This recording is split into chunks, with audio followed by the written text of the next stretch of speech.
Hello everyone, आज की इस क्लास में हम पढ़ने वाले हैं 10th क्लास का लाइट चैप्टर, जिसमें हम पढ़ेंगे क्या reflection of light by spherical mirror.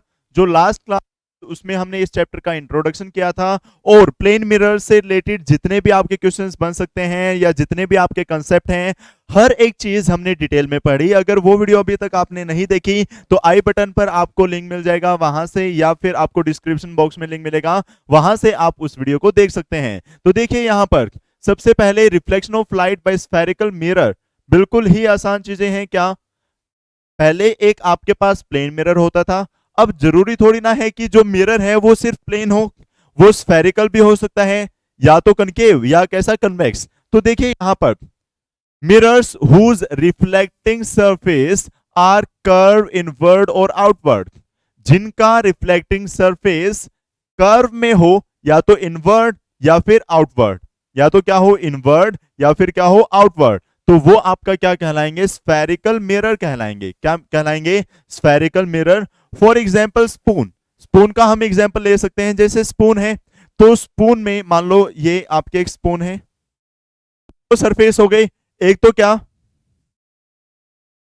हाँ एक तो क्या ये अंदर वाला, जो अंदर वाला सरफेस है, एक तो ये अगर आप इसमें अपना फेस देखें, अगर क्लीन है बिल्कुल तो फेस देखें, आपको फेस दिखता है तो अजीब सी इमेज बनती है।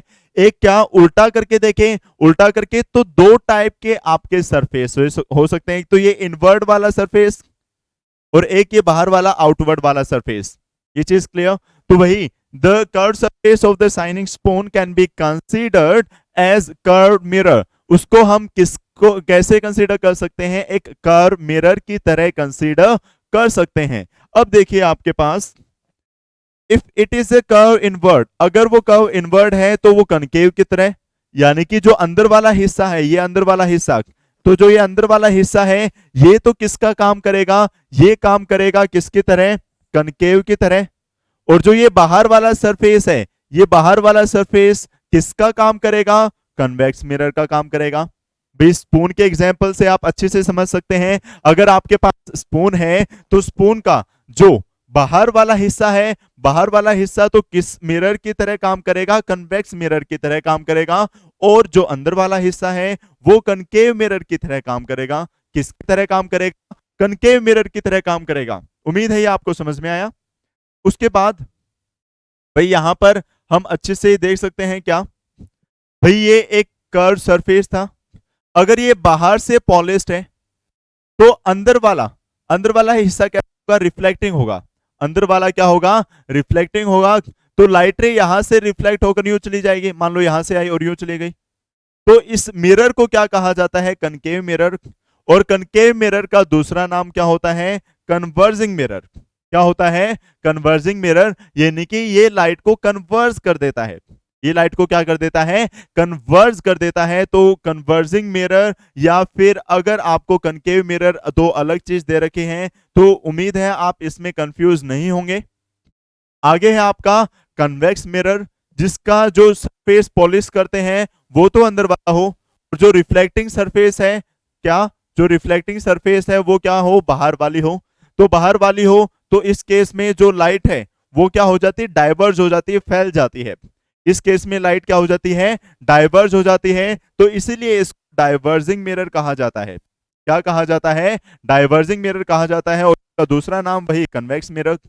तो आपको डाइवर्जिंग या फिर कन्वर्जिंग में कंफ्यूज नहीं होना है। कनकेव आपको समझ में आया, कन्वेक्स आपको समझ में आया। कई टीचर्स क्या कहते हैं, बेटा जो ऐसे है वो कन्वेक्स, जो ऐसे है वो कनकेव। नहीं, ये कोई मिरर ही नहीं है जब तक हम पॉलिश नहीं करेंगे।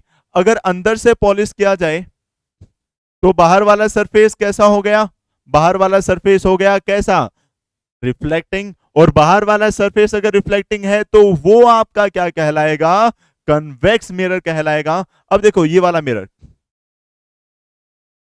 अब मुझे बताइए कौन सा मिरर है। अब आप कहोगे सर हमने तो परवीन सर से पढ़ा है और परवीन सर ने क्या कहा था कि अगर बाहर वाला ये सरफेस कैसा है, रिफ्लेक्टिंग है, तो ये कन्वेक्स मिरर है। तो ये भी कन्वेक्स मिरर है, ये भी कन्वेक्स मिरर है। सिर्फ हम इनको देख के यूं नहीं बता सकते कौन से मिरर है। अगर मैं बाहर से पॉलिश करूं तो अंदर वाला सरफेस कैसा हो गया, रिफ्लेक्टिंग, तो ये कैसा होगा, कनकेव मिरर। ऐसे ही इसको मैं बाहर से क्या कर देता हूं, पॉलिश कर देता हूं, तो अंदर वाला सरफेस रिफ्लेक्टिंग, तो ये भी कैसा मिरर हो गया आपका, कनकेव मिरर। तो आप अभी कनकेव मिरर और कन्वेक्स मिरर में कंफ्यूज नहीं होंगे, इतना आप सभी को अच्छे से समझ में आया है ना? बिल्कुल सर। अब आगे देखिए भाई, few basic terms related to spherical mirror, कुछ एक टर्म्स यहां पर आपकी यूज होती हैं। पहली क्या, जैसे ये मिरर है, तो जो मिरर है, मिरर 90 डिग्री लाइन जाती है, एक ऐसी लाइन जो 90 डिग्री होती है मिरर से, उसको क्या कहा जाता है, आपका प्रिंसिपल एक्सिस कहा जाता है। मिरर जैसे है, तो मिरर से नॉर्मल जो लाइन, वो आपकी क्या कहलाती है, प्रिंसिपल एक्सिस कहलाती है। क्या कहलाती है, प्रिंसिपल एक्सिस कहलाती है। इतना क्लियर? अब ये आपके पास मिरर है, अब अगर मैं इसका पूरा सर्कल, तो मान लो पूरा सर्कल, तो इस पूरे सर्कल का जो सेंटर, उसको क्या कहा जाता है, सेंटर ऑफ कर्वेचर। क्या कहा जाता है इसको, सेंटर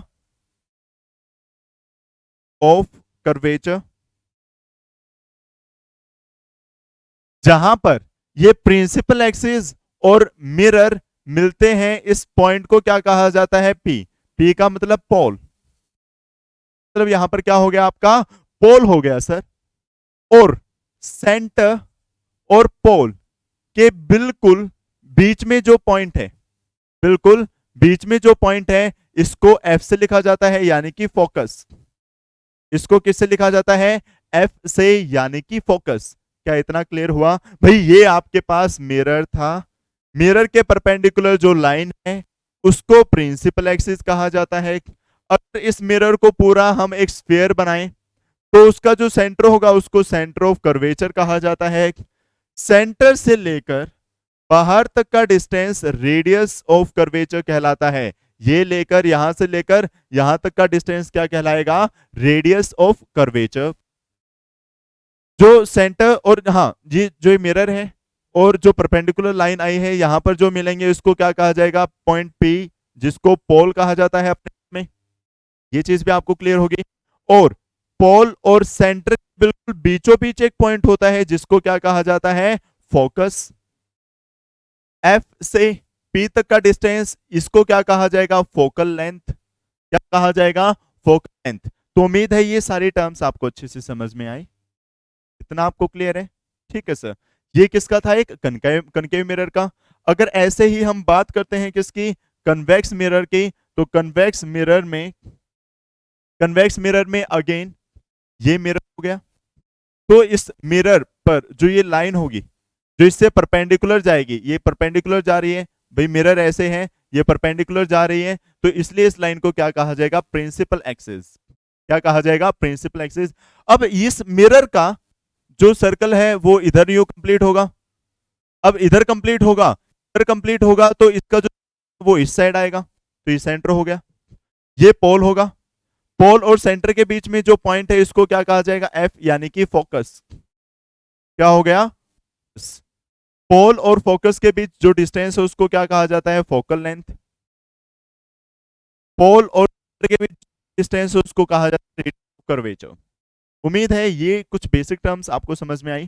तो वही प्रिंसिपल एक्सिस क्या होती है, line joining the pole and centre of curvature. जो पोल और सेंटर ऑफ कर्वेचर को लाइन ज्वाइन करते हैं, इस लाइन को क्या कहा जाता है, प्रिंसिपल एक्सिस। क्या कहा जाता है सर, प्रिंसिपल एक्सिस कहा जाता है। Pole, the geometrical central point of the reflecting surface वही जो अपर्चर का जो सेंट्रल पॉइंट है, इस सेंट्रल पॉइंट को क्या कहा जाता है, पोल कहा जाता है। नेक्स्ट है aperture, the width of reflecting spherical surface, जो ये वाला है, इसकी विड्थ को, इसको ही क्या कहा जाता है, अपर्चर कहा जाता है।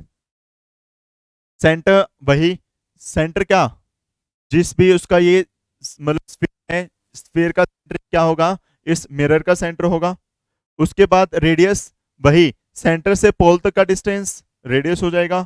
Focus point, the point on the principal axis where all parallel lines, या तो हम क्या कह सकते हैं, जितनी भी लाइन प्रिंसिपल एक्सिस से पैरेलल आएंगी, वो जहां पे मीट होंगी, उसको कहा जाता है आपका फोकस कहा जाता है। या फिर जो सेंटर है और पोल है, उन दोनों का मिड पॉइंट जो है, वो आपका फोकस कहलाता है। ये चीज क्लियर? फोकल लेंथ, पोल और फोकस के बीच में जो डिस्टेंस है, रिलेशनशिप बिटवीन फोकल लेंथ, आप ध्यान से देखें तो जो फोकल लेंथ है वो रेडियस की आधी होगी। वो रेडियस की आधी कैसे होगी? वो रेडियस की आधी, देखो यहां पर है, ये वाला डिस्टेंस पूरा रेडियस है। मैंने क्या कहा था? फोकस इस पूरे के बिल्कुल बीचों बीच होता है, बीचों बीच, तो ये मैं रेडियस का आधा कह सकता हूं। ये फोकल लेंथ है, तो ये क्या हो गई आपकी रेडियस की आधी। तो उम्मीद है ये आपको समझ में आया भाई। इतना आप अच्छे से पढ़ लेना। जो नेक्स्ट क्लास है उसमें हम रूल्स पढ़ेंगे कि किन रूल्स के ऊपर बेस आपकी जो इमेजेस हैं वो फॉर्म होती हैं। अभी हमने स्फेरिकल मिरर के बारे में जाना, all about spherical mirror. Spherical mirror क्या होते हैं, principal axis, pole, centre of curvature, radius of curvature, या फिर फोकस, फोकल लेंथ, अपर्चर, हर एक चीज हम डिटेल में पढ़ चुके हैं। तो इन चीजों को अच्छे से रिवाइज करें। अगर ये चीजें आपको अच्छे से समझ में आ गई, इनको मतलब डायग्राम पर बनाकर देखें और उसके बाद नेक्स्ट वीडियो देखें। नेक्स्ट वीडियो का जो लिंक है वो आपको डिस्क्रिप्शन में मिल जाएगा, तो नेक्स्ट वीडियो देखें, वहां से आपको काफी ज्यादा चीजें सीखने को मिलेंगी। तो मिलते हैं नेक्स्ट वीडियो में, तब तक के लिए bye bye, take care, have a nice day.